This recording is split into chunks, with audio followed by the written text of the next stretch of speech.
Urgent, the Fedorov-Madyar tandem has burst in with the fire of revenge, the end of Putin's generals. Putin was taken aback when he heard. A single fist of revenge is scorching the rear all the way to the Kremlin. A secret surprise is already in the sky. What our geniuses have achieved has shocked the entire world. Shock! The Belarusian trap. Lukashenko has officially betrayed the Russians. The borders are closed, there is no way out. Batka has dealt a treacherous blow to the back of those trying to escape. Right at this very moment, a toxic disaster of unprecedented scale has hit another region of the Russian Federation. The enemy is trapped.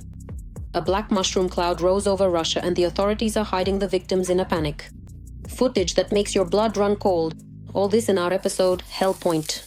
It has happened. Fedorov and Madyar have united into a single fist of revenge. The death machine has been launched. The Kremlin has no sky, no air defense, and no chances left. This tandem has burst onto the front with the fire of victory. The enemy's end is near. What secret surprise are the geniuses of drone warfare preparing? Why has the Kremlin already lost the battle for the air? All the details are coming up. A strike 150 kilometers from the front. Defense forces destroyed 2 occupier helicopters in the Voronezh region.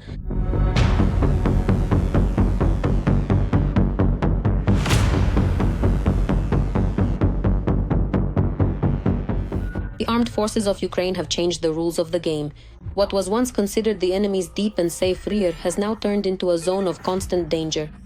Ukraine is transforming the war, moving from a quantitative confrontation to technological dominance. Kyiv is already ahead of Putin's soldiers in the implementation of robotics on the battlefield. In the first quarter of 2026 alone, ground robotic systems performed over 24,000 combat and logistics missions.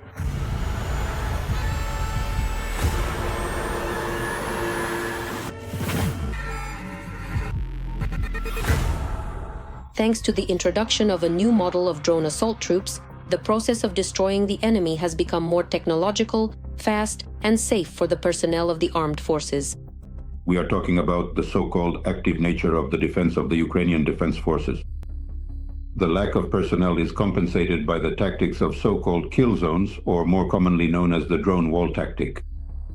The depth of the kill zones is up to 20 kilometers, which makes it impossible for the covert movement of personnel, armored vehicles, and enemy weapons. They are destroyed even as they approach the line of combat contact. It is precisely the combination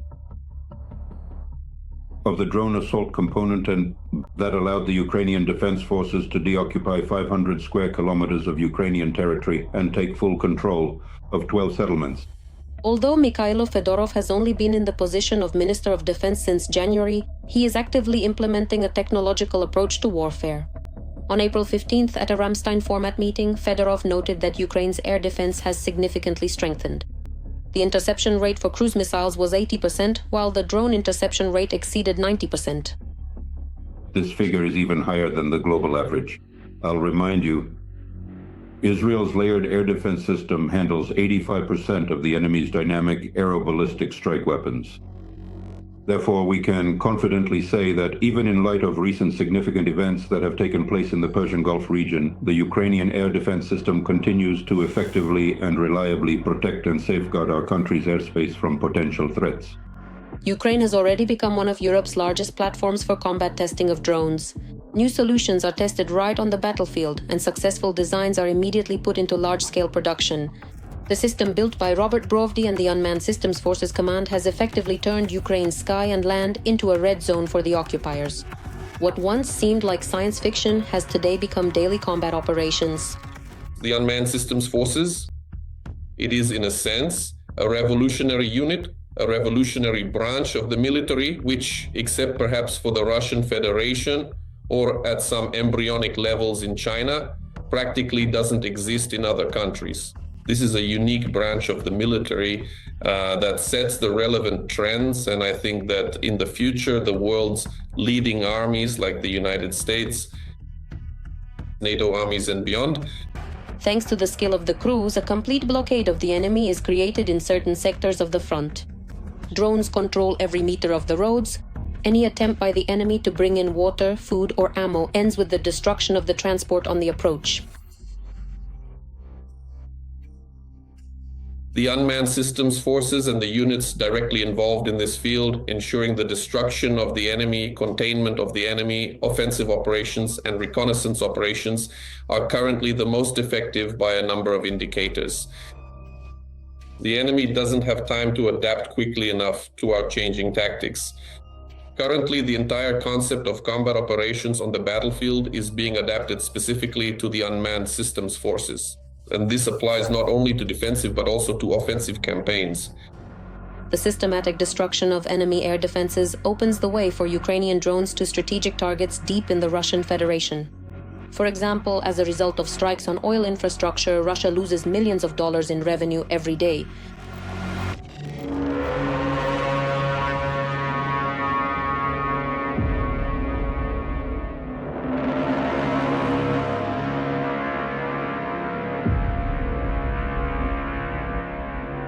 In fact, $1 million, $10 million, hundreds of millions of dollars, all these losses are significant. They don't fill the Russian budget, they don't go toward purchasing new weapons or some new equipment, they simply don't enter the budget to replenish it for sustaining the war. That is, Russia's options for expanding purchases and financial support for the war are being limited. Even the most die-hard Kremlin propagandists can no longer hide their despair, admitting that the Russian war machine is stalling in the face of Ukraine's digital breakthrough. Shock! Lukashenko has struck at the Russians. The Belarusian trap has snapped shut. The last loophole has now been destroyed. Belarus will no longer save anyone from mobilization. Putin and Lukashenko have declared a hunt for fugitives. What millions of Russians feared has happened. Thousands of people have found themselves in a mousetrap. See the details. The Kremlin is cutting off the oxygen for Russians abroad. As is known, after the intensification of repressions in the Russian Federation and the mass internet shutdown, many residents of the Federation urgently moved to neighboring Belarus. Fortunately, there is virtually no border between the countries. And Lukashenko turns a blind eye to the thousands of newly arrived migrants. It's clear that you don't end up as cannon fodder there, you don't get mobilized, you don't go to prison, and you have open internet. If you don't enter Russia, you can even write things there and, film videos. It's clear that compared to Russia, it's like night and day.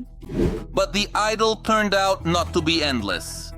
The day before, news swept through the media about a Russian who was not allowed to leave Minsk airport because of a summons for a medical examination in the Russian Federation. Belarus is perceived as a soft route, cross without questions, head to Europe. This is a dangerous illusion. If there is an administrative ban from the military enlistment office, you will be turned away right at the counter in the Minsk airport. You won't be allowed on the next flight. There is no detention, no Zodino detention center, just back to the Russian Federation. Human rights activists explain this is the first such case in modern practice. Before this, Belarus never paid attention to the bans imposed on Russian citizens in their homeland. Moreover, in theory, the Minsk border guards don't even have access to the Kremlin's databases. By my standards, the fact that you could leave Russia through Belarus with bans and so on, with a summons, with bans, with debts, people left with all sorts of things, it just didn't fit the general pattern at all. Belarus is an appendage of Russia, that's all too obvious. And there was such a loophole. It was obvious. Moreover, the scheme worked not just for years, but for decades. It has existed since at least 2015. This loophole is more than 10 years old. Firstly, it's actually very strange that it even existed. It doesn't fit the pattern. To say that there's some lack of control over Belarus, listen, the so-called special military operation started from Belarus. Missiles were flying from there. So as for the lack of control, Belarus currently lacks sovereignty. De facto, it does not possess it. Why this loophole wasn't closed is not entirely clear at this point in time. Now something else is clear. Putin seems to have finally broken Lukashenko, and he agreed to shut down the shop for Russian emigrants. The task, which I think the Secretary of State will mention, was a single one. But why now? Many Russians are asking. According to human rights activists, in recent years, the Kremlin, through Belarus, permitted notably, particularly active dissenters to leave the country and not bother the security forces at home. Now, when Russians have begun fleeing en masse to Lukashenko and then to Europe for a better life, Putin has ordered the shop closed. After all, this way, all potential conscripts could be lost.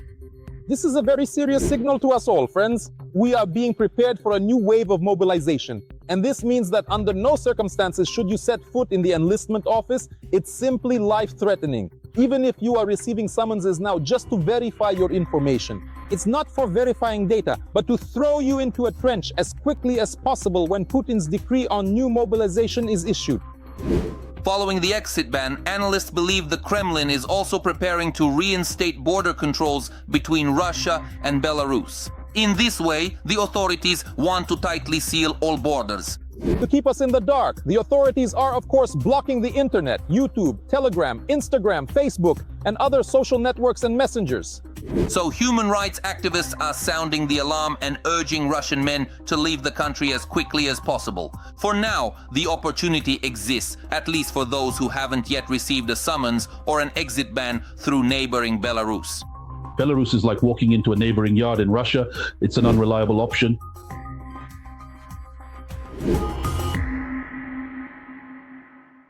Russia is going underground. Another Russian city has been hit by a toxic disaster. Ukrainian Avenger drones are methodically turning the Kremlin's pride into smoldering ruins.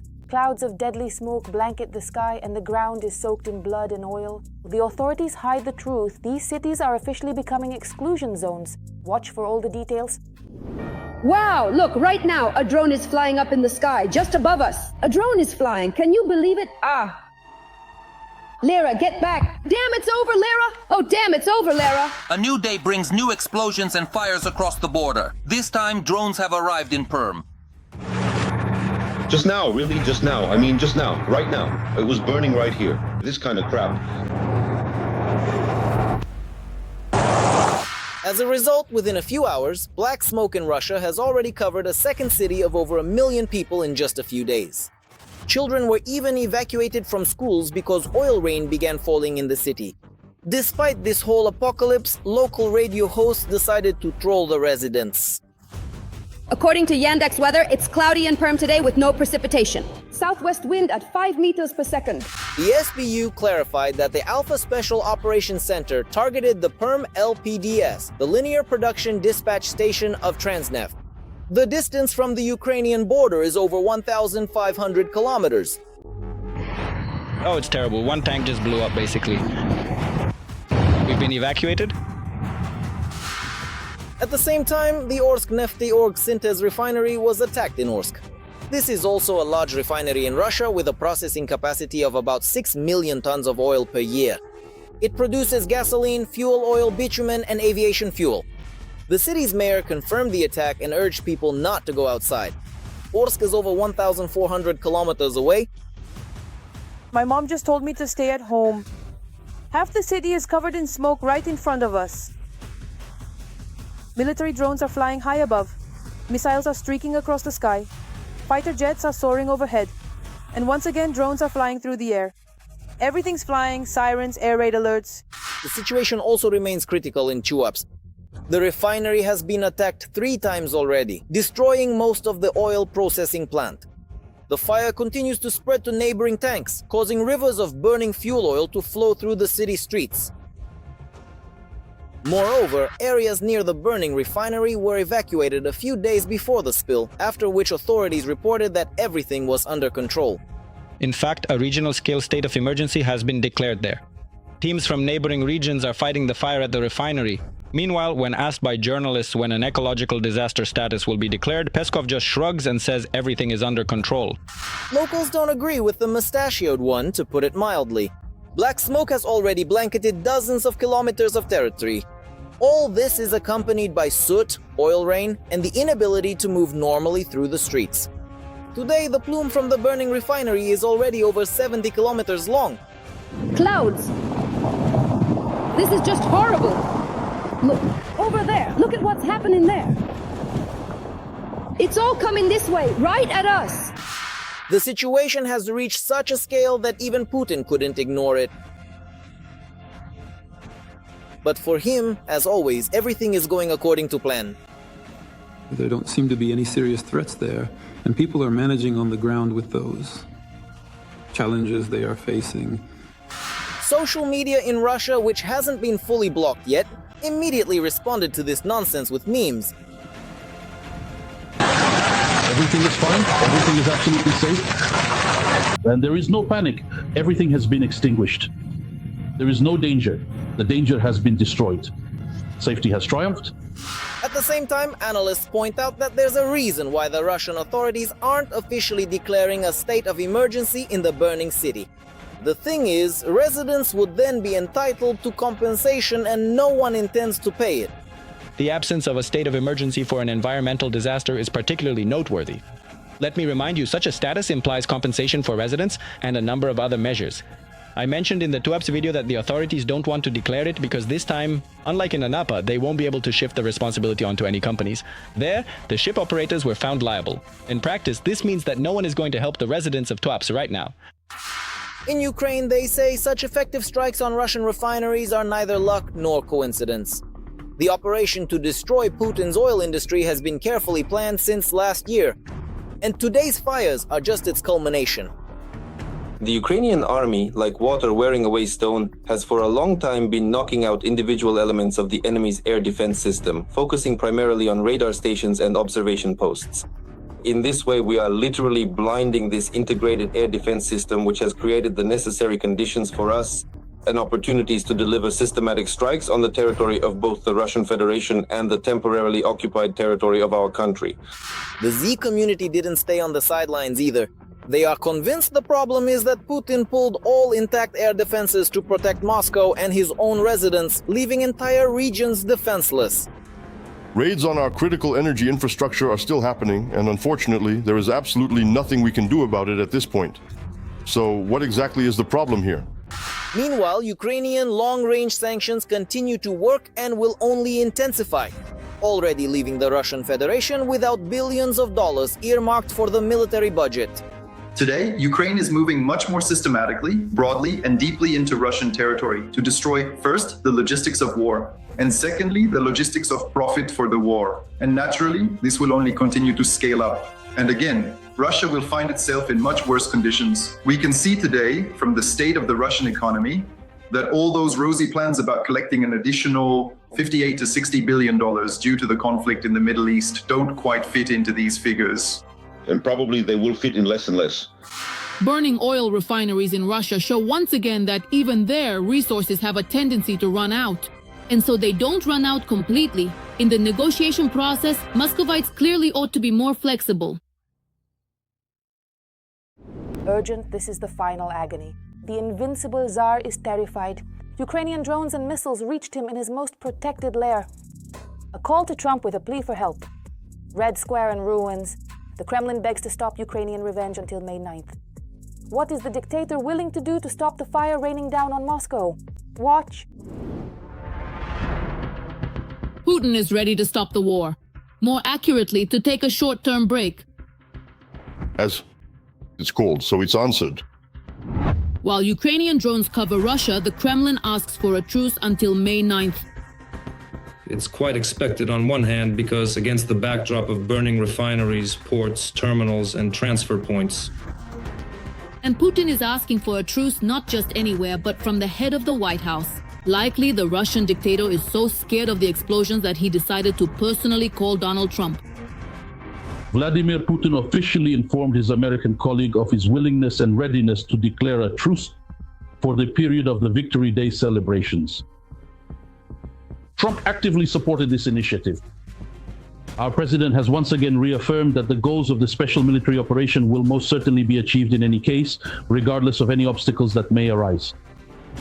But don't be quick to believe in the dictator's peacefulness. Behind the promising phrases, a long familiar tactic may be hidden. For example, as it was in April during the Easter truce, back then the ceasefire was violated almost 11,000 times. And the pause itself was used for regrouping, bringing up reserves and accumulating resources.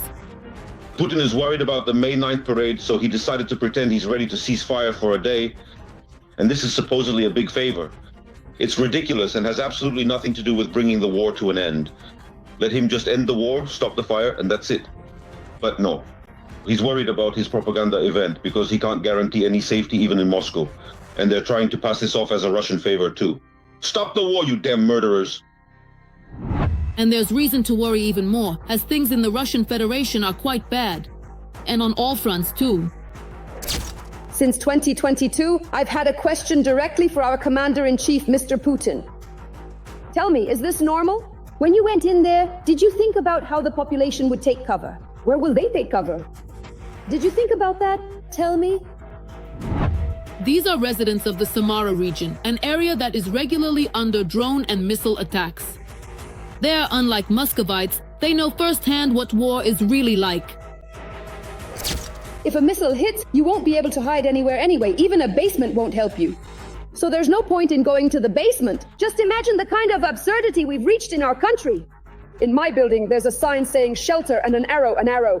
I followed that arrow, not a shelter, but a cover. I didn't find a single cover.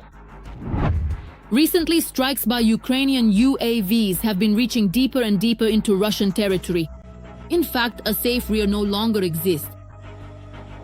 I guess the SMO is going according to plan, and basically everything is just as they planned.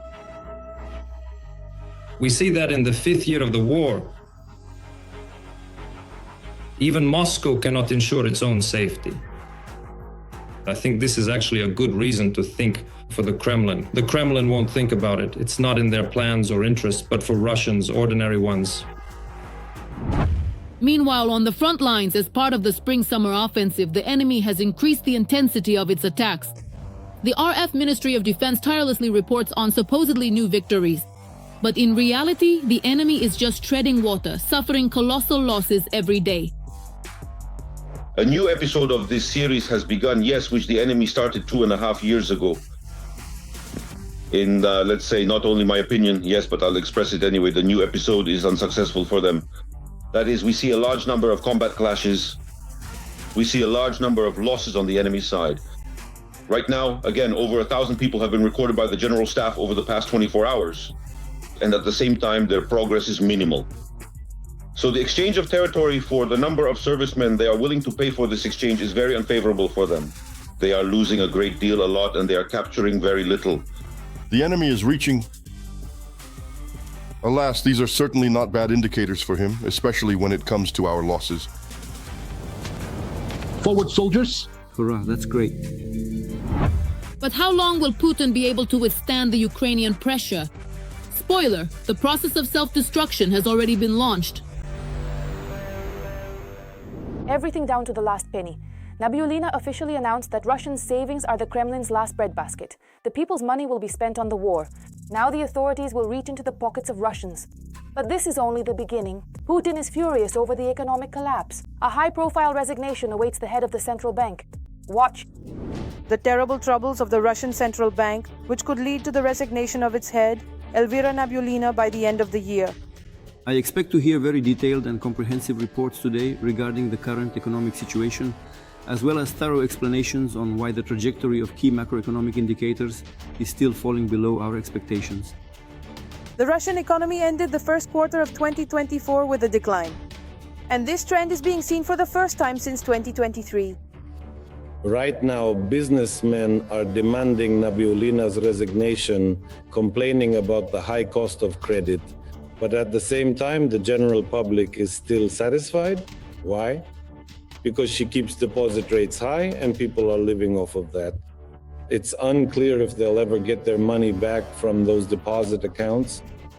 That's a big question mark, but nevertheless, every month they're shown a large income, and that's why the public isn't demanding a resignation. The Ministry of Economic Development reported that Russia's economy ended the first quarter of 2024 in the red. Well, now they've found a scapegoat for why the capital market isn't growing, and it's the key interest rate. Despite GDP growth in March, it wasn't enough to offset the losses from January and February. Putin thinks, okay, let's say he decides to remove her from her position, but then replaces her with a deputy. Honestly, any deputy from the central bank would basically perform the same functions. In the same vein, keeping inflation down, restricting lending, because she understands that the economy's primary funding is currently coming through the budget. For the first time since the full-scale invasion began, Russia's non-commodity industry has slid into a recession. Clothing production and metallurgy faced a total collapse. And if proponents of a war economy take over, the economic collapse will happen much faster, and he understands that too. Unfortunately, Putin was well trained in economics, and he has some understanding of it himself. The thing is, he's not getting all the information, otherwise he'd be horrified and look even paler. Yes, and that nickname, the Pale Moth, would be quite fitting. But as it is, they're shielding him from the bad news. Swedish intelligence reported that real inflation in Russia is 3 times higher than the official rate. The formula that they typically use, especially when explaining it to the general public, is actually quite straightforward. What you do is take the GDP, specifically the real GDP, and then you simply add 4% to that number. If they report what appears to be just a 0.5% drop, what that actually means is that the real decline was actually 4.5%. And I had predicted that the drop would be 6%. But because President Trump stepped in and came to Putin's aid and also drove up global oil prices, Russia ultimately ended up getting a much better outcome than expected. 1 to 1.5% GDP growth so far over 2 months, and this has slightly slowed down the crisis of the Russian economy. And further on, much will unfortunately depend on Trump. The Swedes argue that Russia is deliberately understating data on inflation and the budget deficit to convince Ukraine's Western allies that the Russian economy has withstood military spending and Western sanctions. That's all for now. I'm Renata Slanova. More hellish news from the front in our next episode. But for now, don't forget to subscribe and like. See you.